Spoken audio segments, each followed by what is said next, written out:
Dufe, dufe, dufe, dufe, dufe, dufe, dufe, dufe. Sooma kan akka barnoota, dinagdee, qonnaa akkasumas kanaafi kan fakkaatan gad fageenyaan asirratti piroogiraam miidiyaa kanarratti dhiyeessinee inshaallah gad fageenyaan kan laallu ta'a. Nu ija dabee ija nu taha, nu gurra dabee gurra nu taha, nu afaan dabee afaan nu taha, nu wal dabee waliin nu gaha, fedhii rabbiitiin bakka barbaadnu nu gaha. Faayidaa barnootaa barnoonni faayidaa qaba ka jedhu gad fakkeenyaan laallamee fakkeenyaaf asirratti fakkeenyi tokko ka waa'ee barnootaa wal qabatu kaasnee alaallu gaaf tokko namni tokko odoo qorannoodhaaf deemu inni barate ammoo qorannoof deema oduma qorannoo deemu nam tokko kan baratiin ka re'ee tiksuu jiru dhufe inni ammoo ka re'ee tiksuun inni dhakaa wayii fudhate re'ee isaatiin aduu jira kan barat kaan itti dhufee gaafate yoo inni dhakaa irra fuudhee laalu dhakaan kaan warqii namni kaan hin baranne waa'ee warqii kan maarra beekare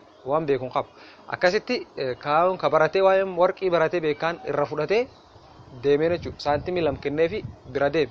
Inni ammoo jalqaba maal godha deeman dhaka re'ee nadhuu fi yookaan re'ee sa'aatiin tirarachuu fi kaan ammoo saantimii lam bitee beese miiliyoona gamii gurguratachi deemee kun ammoo faayidaa barnootaati. Innillee warqii waan hidhan argeen beeku waan barateef beeke jechuudha. Akkasitti faayidaa barnoota yoo ilaallu kana. Ukkaanfamaaf awwaalaa nu baasa, haguuggii dukkana nurraa ibsa, fedhii rabbiitiin ol nu baasee addunyaan nu qixxeessa, ol nu baasee addunyaan nu qixxeessa.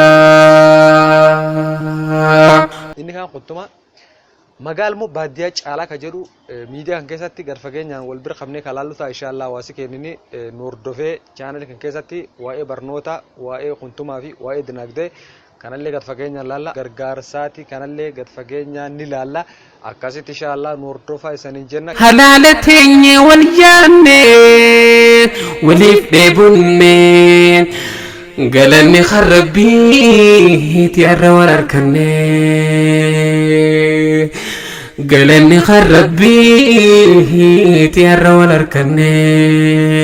Chaanalii keenyallee subscribe godha, share godha, like godha, comment godha isaniin jenna. Warri nu waliin jirru waliin dhaabbatee miidiyaa kan jaaru jiru obboleessi keenya kan kaameera nu qabuu jiru sun Ali Muhammad obboleessi keenya inni kaameera qaba. Inni kaanilleen Saadam Ibrahim Eedaa jedhama. Kan bahaa kan dhihaa kan addaan fagaanne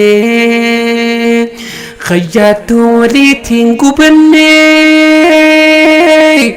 arra walitti dhufne arra walitti dhufne arra wal harkanne.